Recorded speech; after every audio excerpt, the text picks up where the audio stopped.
દીકરીને ભણાવવા માટે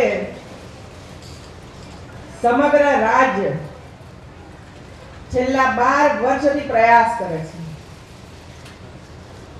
અને ધીરે ધીરે કરીને રાજ્યની તમામ દીકરી અને દીકરાઓ જે શાળામાં પ્રવેશ પાત્ર છે એ તમામ બાળકો શાળામાં દાખલ થાય છે અને 8મા ધોરણ સુધી પહોંચે છે અને ત્યાર પછી આગળનું શિક્ષણ પ્રાપ્ત કરે છે। રાજ્ય સરકાર શિક્ષણને પ્રોત્સાહિત કરવા માટે, માતા પિતાને પણ પ્રોત્સાહિત કરવા માટે અનેક પ્રયત્નોનો આરંભ કર્યો છે। તમે બધાએ અહીં નજરે જોયું કે આવા નાના નાના બાળકોને સ્ટેજ ઉપર લાવી અને સમાજના આગેવાનો એમને આશીર્વાદ આપે છે, શુભેચ્છાઓ પાઠવે છે અને બાળકોને ભેટ સોગાદ આપે છે। આ શાયદ ગુજરાતની ધરતી ઉપર જ બની શકે, બીજી કોઈ ધરતી ઉપર આવું બની શકે એવું મને લાગતું નથી મિત્રો। બાળક માટે મા બાપ તો કંઈક કરવા માટે તૈયાર હોય જ, એ સ્વાભાવિક છે, પણ સમાજ એના માટે તૈયાર થાય, સમાજ એના માટે કંઈ કરવા માટે આગળ આવે, એ આ ગુજરાતની ભૂમિની અંદર જ શક્ય બન્યું છે મિત્રો। અને એટલે હું લગાતાર જોઈ રહી છું છેલ્લા 15-16 વર્ષથી કે સમાજ શિક્ષણ હોય, આરોગ્ય હોય કે કંઈ પણ કામ જ્યારે કરવાનું હોય ત્યારે તેઓ આગળ આવે છે મિત્રો। આજે આપ સૌને કહેતા મને આનંદ થાય છે, વહીવટી તંત્ર અને સમાજના આગેવાનોએ ભેગા મળીને જૂનાગઢ જિલ્લાની તમામ પ્રાથમિક શાળાઓની અંદર આરઓ પ્લાન્ટ આપી દીધો છે મિત્રો। શુદ્ધ પીવાનું પાણી આ બાળકોને પ્રાપ્ત થાય એના માટે એમણે આ પ્રયાસ કર્યો છે। આપણે જ્યારે વિચાર કરીએ છીએ હ્યુમન ડેવલપમેન્ટ ઇન્ડેક્સ HDI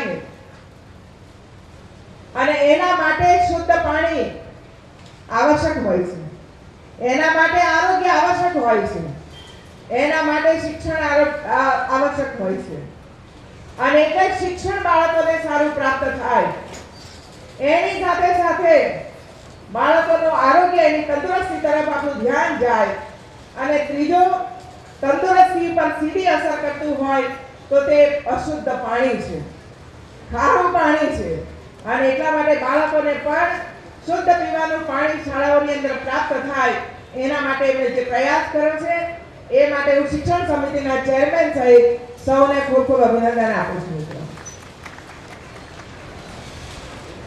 અહીંથી અનેક વસ્તુઓ ભેટ સોગાદ આપવામાં આવી, બાળકોને વિદ્યાલક્ષ્મી બોન્ડ પણ એનાયત કરવામાં આવ્યા।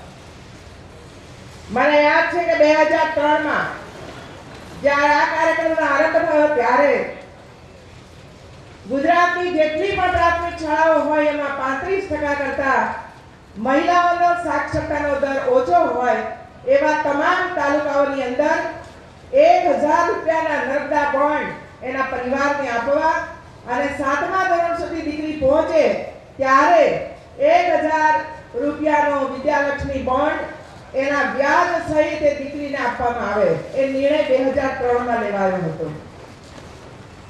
આજે આપ સૌને કહેતા મને આનંદ થાય છે કે એ સમયે ગુજરાતની અંદર 80-85 તાલુકાઓ હતા કે જેમાં 35% કરતા પણ મહિલાઓનો સાક્ષરતા દર 35% કરતા ઓછો હતો અને એ આપણા માટે ખૂબ ચિંતાવાળું કારણ હતું, ચિંતાજનક પરિસ્થિતિ હતી કે સમાજ દીકરીઓના શિક્ષણ તરફ બેધ્યાન હોય એ તો કદી પણ ચલાવી ન લેવાય। અને આજે આ પ્રવેશોત્સવના કારણે, સમાજમાં જાગૃતિ આવવાને કારણે અને માતા પિતા પણ હવે દીકરીના કલ્યાણ માટે જ્યારે આગળ આવી રહ્યા છે ત્યારે આ 2011માં આપણે જે સેન્સેક્સ કર્યો અને જે આંકડા આપણી સમક્ષ આવ્યા એમાં હવે માત્ર 4 તાલુકા વધે છે કે જેમાં માત્ર 35% કરતા ઓછો મહિલા સાક્ષરતાનો દર છે મિત્રો। 4 તાલુકા રહ્યા છે। આ 4 તાલુકામાં આ વર્ષે કવાડ તાલુકો છે, ધનપુર તાલુકો છે, અમરગઢ તાલુકો છે, અમીરગઢ, આવા 4 તાલુકાની અંદર કવાડ મહોત્સવના કાર્યક્રમમાં જઈ રહી છું. એક બાજુ અમારા 3 શિક્ષણ મંત્રીઓ જઈ રહ્યા છે, કારણ કે આપણા ગુજરાતની અંદર હવે એક પણ તાલુકો એવો ન હોય કે જેની અંદર દીકરી અભ્યાસ ન કરતી હોય, અને આપણે પરિણામ લાવવું જ પડે.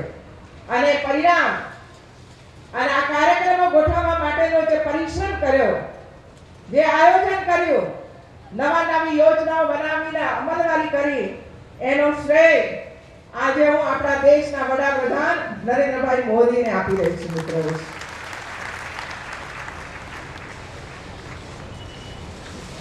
ગુજરાત જે રીતે મોડેલ રાજ્ય નરેન્દ્રભાઈએ બનાવ્યું, આખા દેશમાં આ વિકાસની યાત્રા પહોંચી. અને આપ સૌને ખબર છે મિત્રો, 2014 ની ચૂંટણીમાં જે રીતે નરેન્દ્રભાઈએ પરિશ્રમ કર્યો, પોતાના વિચારો વ્યક્ત કર્યા, અને દેશને આગળ લાવવો હોય તો શું શું કરવું પડશે, અને એકમાત્ર વિકાસનો મંત્ર લઈને પૂરા હિન્દુસ્તાનની અંદર એને પરિભ્રમણ કર્યું. અને એનું પરિણામ એ આવ્યું કે આખા દેશની અંદર 125 કરોડની જનતાનો એક જ મંત્ર બન્યો કે હવે અમારા દેશના વડાપ્રધાન નરેન્દ્રભાઈ મોદી સિવાય કોઈની જરૂર નથી. આવો એક મંત્ર સૌએ સ્વીકાર કર્યો, અને જંગી બહુમતી સાથે લોકસભાના મેમ્બર ચૂંટાયા, સ્થિર સરકાર આપી, અને આજે દેશના વડાપ્રધાન તરીકે આપણા ગુજરાતના સપોત કર્મશીલ નરેન્દ્રભાઈ મોદી દેશની જનતાનું નેતૃત્વ કરી રહ્યા છે. મિત્રો, ગઈકાલે એમનું ભાષણ આપ સૌએ સાંભળ્યું હશે. લોકસભામાં પહેલું ભાષણ પીએમ નું થયું.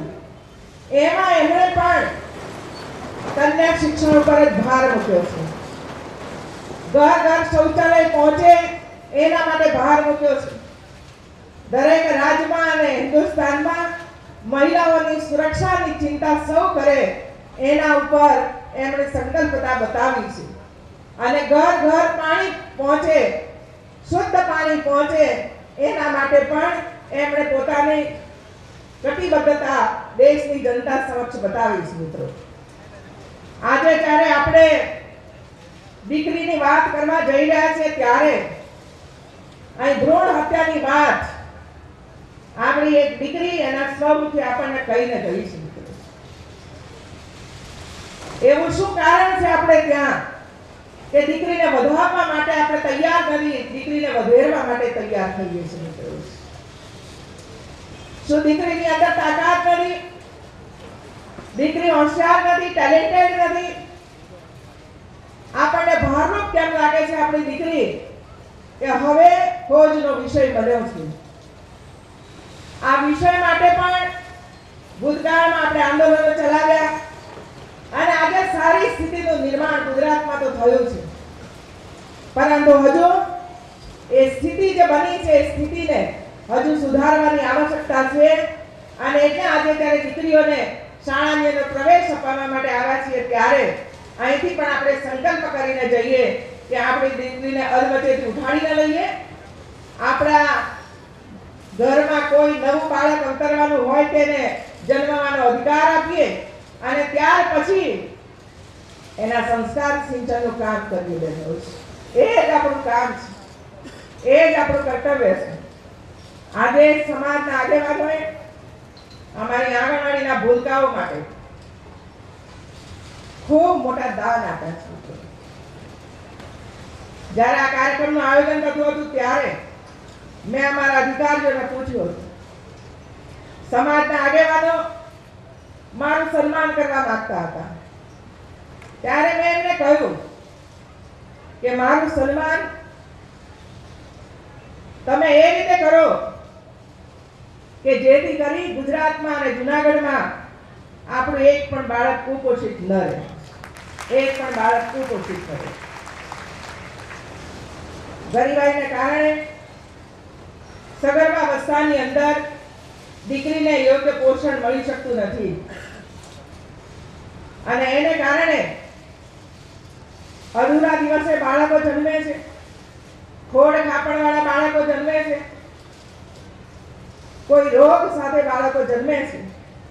આપ કલ્પના કરી શકશો કે 4 વર્ષના બાળકને હાર્ટ એટેક આવે, 5 વર્ષના બાળકને ડાયાબિટીસ હોય,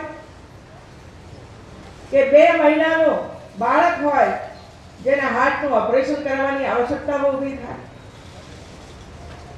આ સ્થિતિ જ્યારે ગુજરાતની અંદર નિર્માણ પામી છે, પહેલા આપણે સાંભળતા હતા કે 50-60 વર્ષની ઉંમર થાય ત્યારે હાર્ટ એટેક આવે, 50-60 વર્ષે પહોંચો ત્યારે ડાયાબિટીસ આવે કે બીપી આવે. આજે નાના નાના ભૂલકાઓ આવા રોગોથી પીડાઈ રહ્યા છે. અને મને આવા બાળકોને જ્યારે હું જોઉં છું ત્યારે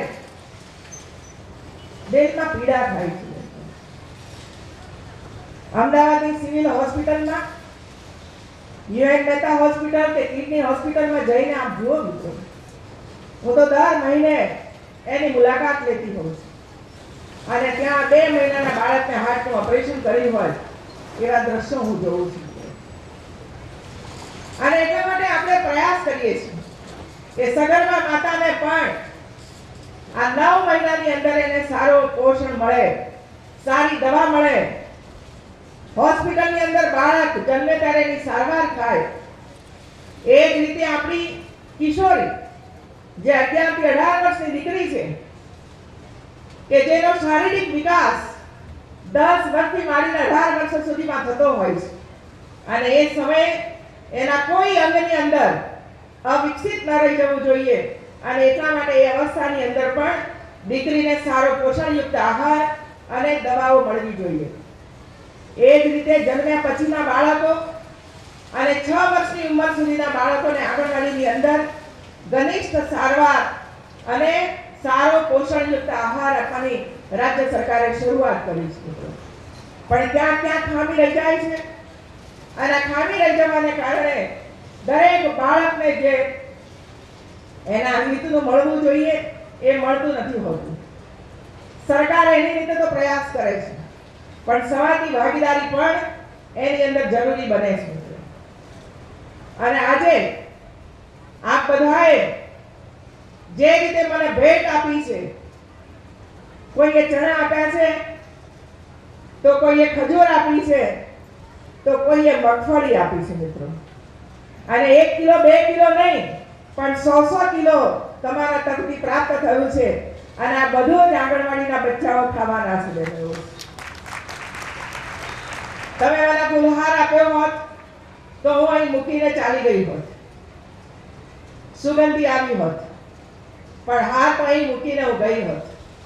પણ તમે મને જે ખજૂર આપી છે, એ ખજૂર જ્યારે એક બાળકના પેટમાં જશે ત્યારે એને આયન મળવાનું છે, એની અંદરથી નીકળે છે, એને કેલ્શિયમ મળવાનું છે એની અંદરથી હોય છે, અને એને કારણે એના હાડકાં મજબૂત બનવાના છે, એનું લોહીની અંદર હિમોગ્લોબિનનું પ્રમાણ વધવાનું છે ખજૂર ખાવાને કારણે.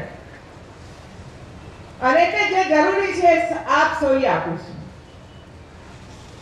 આપણા ઘરમાં બાળક હોય તો માં એને વાંસે હાથ ફેરવીને જમાડતી હોય છે. ન ખાવું હોય તો પણ ખા બેટા કરીને હૂંફથી ખવડાવે છે, વાલથી ખવડાવે છે. આંગણવાડીની અમારી બહેનો 25-30 બાળકોને સાચવતી હોય છે, અને આ 25-30 બાળકોને જ્યારે સાચવે છે ત્યારે એનામાં પણ કોઈને કોઈ ખામી રહી જાય છે. ચાલ ખાઈ લેજે, આટલું ખાઈ લેજે, આટલું ખાઈ લેજે. જે પ્રેમ અને હોંશ બાળકને મળવું જોઈએ, એના ઘરમાં મળતું હોય ને આંગણવાડીમાં મળતું હોય ને શાળાઓમાં મળતું હોય તો બાળકનો માનસિક વિકાસ એ અધૂરો રહેતો હોય છે. બાળકને કંઈક કહેવું છે, બાળકને કંઈક તકલીફ છે, પણ જો શિક્ષક એના તરફ વાલ ન કરે તો બાળક પોતાની વાત શિક્ષક સમજ રજૂ ન કરી શકે, અને એની વાત ત્યાં ન રજૂ થવાને કારણે બાળકના મનમાં એ વાત રહી જાય છે, અને કદાચ એ પોતાનો માર્ગ બદલી કાઢતો હોય છે, અને ન ધારેલું પરિણામ આપણી સામે આવતું હોય છે.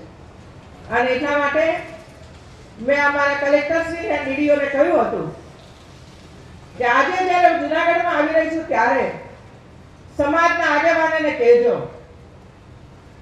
શૈક્ષણિક ક્ષેત્રે આપ સૌ ખૂબ સુંદર કામ કરો છો, મને ખબર છે, અને કેટલીક શાળાઓમાં તો હું આવી પણ ગઈ છું. આ સમાજના આગેવાનો અમારી એક આંગણવાડી દત્તક લેશે તો હું માનું છું કે તમે પ્રભુ સેવા કરી હોય એવી સેવા બાળકોની તમે કરી શકશો. મિત્રો, બાળકમાં સ્વયં ભગવાન છે મિત્રો, અને એક બાળકની તંદુરસ્તી જાળવીએ, એક બાળકને વાર્તા કરીએ, એનાથી વધારે કશું જોઈતું નથી હોતું મિત્રો. અને એ કામ આજે આપ સૌએ કર્યું છે. અહીં સંતો પણ બેઠા છે, એમણે પણ એક આંગણવાડી લીધી છે, અમારી બહેનોએ પણ આંગણવાડી લીધી છે, અને અન્ય 10 આંગણવાડી સમાજના આગેવાનોએ દત્તક લીધી છે. હું માનું છું કે કાંઈ કરવાની જરૂર નથી. આપ માત્ર આંગણવાડીમાં જાઓ, બાળકોને મળો, બાળકને વાર્તા કરો, એની સાથે બેસીને વાતો કરો, એના માનું નામ શું, બાપનું નામ શું, એટલું કરો. અને અમારી બહેનો જે ત્યાં ખવડાવે પીવડાવે છે એ બરાબર છે કે નહીં, એ જરા ચાખતા રહો તો વધારે સારું રહેશે. આટલા દત્તક યોજનાની અંદર આટલું જ કામ કરવાનું, કોઈ રૂપિયાના પાણીની જરૂરિયાત નથી મિત્રો. તો સરકાર પહોંચી વળશે અને તમે પણ પહોંચી વળશે. આની અંદર આપણને ગુજરાતમાં આટલું કુપોષણ છે, આટલું કુપોષણ છે એમ કરીને આખા દેશમાં ભગવવાનું કામ કર્યું હતું મિત્રો. કુપોષણ ક્ષેત્રની અંદર આપણી સરકારે જેટલું કર્યું છે એવા કોઈ રાજ્યની અંદર નથી થયું મિત્રો. આંગણવાડીના મકાનો, હું જ્યારે 1999-98 માં આંગણવાડીઓ મારી પાસે આવી ત્યારે એક મકાન નહોતું મિત્રો. ગરીબનું બાળક, દલિતનું બાળક ક્યાં રહીને ભણતા હતા, કેવી પ્રાથમિક શાળાઓ હતી, કેટલી જગાઓ ખાલી હતી, કેટલા વર્ગખંડો જોઈતા હતા. પરંતુ ધીરે ધીરે કરીને આ 10-12 વર્ષની અંદર ઇન્ફ્રાસ્ટ્રક્ચર, ભૌતિક સુવિધાઓ આપવા રાજ્ય સરકાર આગળ વધી અને તમામ ભૌતિક સુવિધાઓ આજે ગુજરાતની 34,000 પ્રાથમિક શાળામાં પહોંચી છે મિત્રો. અને હવે આપણે ક્વોલિટી એજ્યુકેશન તરફ જઈ રહ્યા છીએ. દુનિયા સાથે ગુજરાતનું બાળક આંખમાં આંખ મિલાવીને ઊભો રહી શકે છે, એટલી તાકાતવર બનવો જોઈએ. ટેકનોલોજીની સદી છે મિત્રો. 21મી સદી એ જ્ઞાનની પણ સદી છે. અને આપણે ઈચ્છીએ છીએ કે આપણું ભારત વિશ્વની મહાસત્તા બને. અને હવે પૂરા દેશની આ ચિંતા દૂર થઈ છે. અત્યાર સુધીમાં આપણે એમ કહેતા હતા કે ભારતને વિશ્વની મહાસત્તા બનાવવી છે, પરંતુ ક્યાંય પણ ઉજાસ દેખાતો નહોતો. પણ હવે જ્યારે દેશના વડાપ્રધાન નરેન્દ્રભાઈ મોદી બન્યા છે ત્યારે સૌના દિલની અંદર હવે આ વાત આવી ગઈ છે કે હવે એક સમય દૂર નથી કે આપણો દેશ એ વિશ્વની મહાસત્તા બની શકે. આપણે સૌએ સાથે મળીને ગુજરાતનો વિકાસ કરવાનો છે મિત્રો. કોઈ એક જ વ્યક્તિ કે કોઈ એક જ સરકાર આટલી મોટા ગુજરાતની સેવા ન કરી શકે, કામ ન કરી શકે. સૌનો સહયોગ, સૌનો સાથ તો સૌનો વિકાસ. આ સૂત્રને ચરિતાર્થ કરવા માટે આપણે સૌએ સાથે મળીને પ્રયાસ કરવાનો છે. કોઈનામાં કોઈ જ્ઞાન હશે તો કોઈનામાં કઈ બીજી સ્કિલ હશે. એના માટે આપણે પ્રણ લઈએ કે મારે આટલું કરવું છે, અને આપ જે કામ કરશો એ ગુજરાત માટે જ કરશો.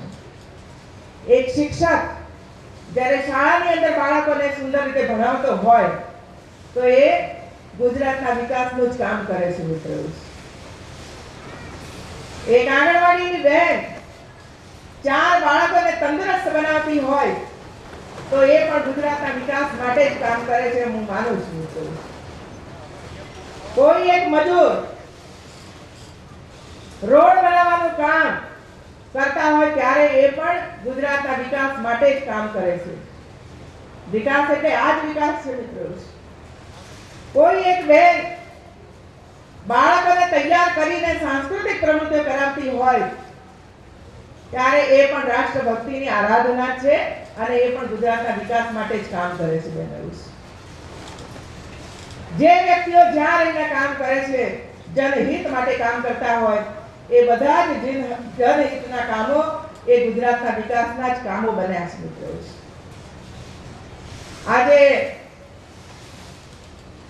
સાંજે લગભગ 400 કરતા વધારે ગરીબો માટેના આવાસના આજે ડ્રો અમે કરી રહ્યા છીએ મિત્રો.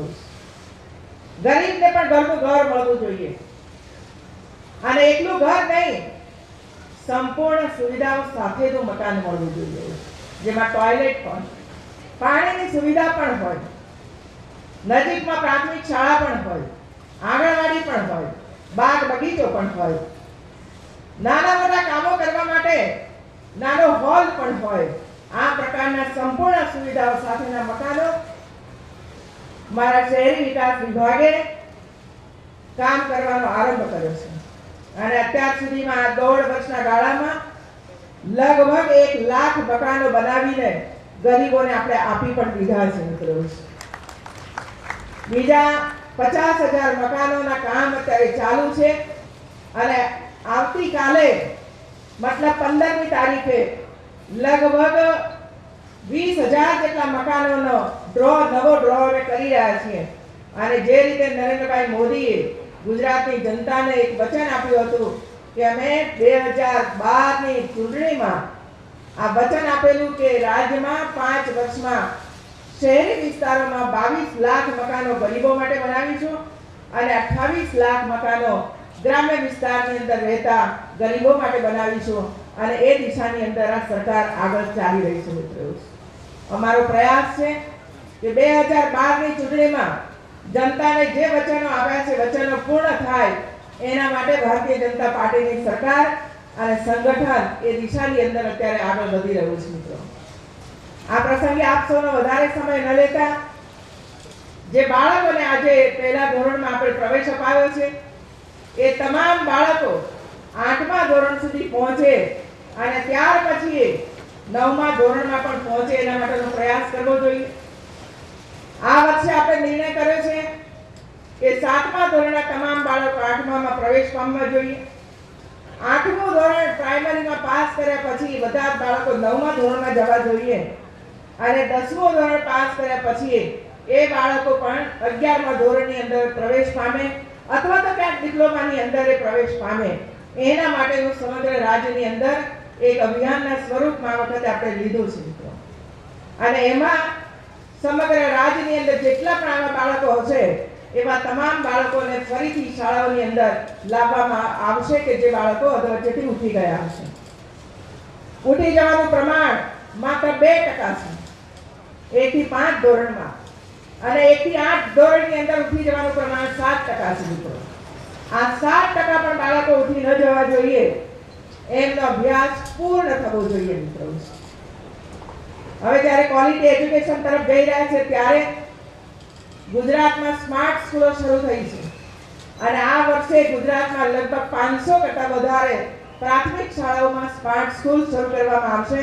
મતલબ કે ટેકનોલોજીનો ઉપયોગ કરીને બાળકોને શિક્ષિત કરવામાં આવશે. અનેક શાળાઓની અંદર કોમ્પ્યુટરો પહોંચ્યા છે. શિક્ષકો એમને કોમ્પ્યુટર દ્વારા શિક્ષણ અપાવી રહ્યા છે મિત્રો. વિવિધ પ્રકારની પ્રવૃત્તિઓ દ્વારા બાળકોની ટેલેન્ટ ખીલે એના માટે પણ આયોજન કરીને પ્રાથમિક શાળામાં કેલેન્ડરો પહોંચાડવામાં આવ્યા છે મિત્રો. શાળાઓમાં લાઇબ્રેરીનો ઉપયોગ બાળકો બરાબર કરે, વાંચન કરે, યોગા કરે અને તંદુરસ્તી બાળકોની વધે એના માટેનો પ્રયાસ થવો જોઈએ. અહીં પણ જે રીતે રાષ્ટ્રભક્તિના ગીતો ગવાયા, આવો દેશભક્તિ આવા બાળકોમાં પેદા થાય એના માટે પણ પ્રયાસ કરવાની જરૂરિયાત છે. અને આવી પ્રવૃત્તિઓ કરીને બાળકોને પણ દેશ પ્રેમ જાગે, વૃક્ષ પ્રેમ જાગે એના માટેનો પ્રયત્ન શાળા કક્ષાએ થશે. તો હું માનું છું કે આવતા દિવસોની અંદર આપણું ગુજરાત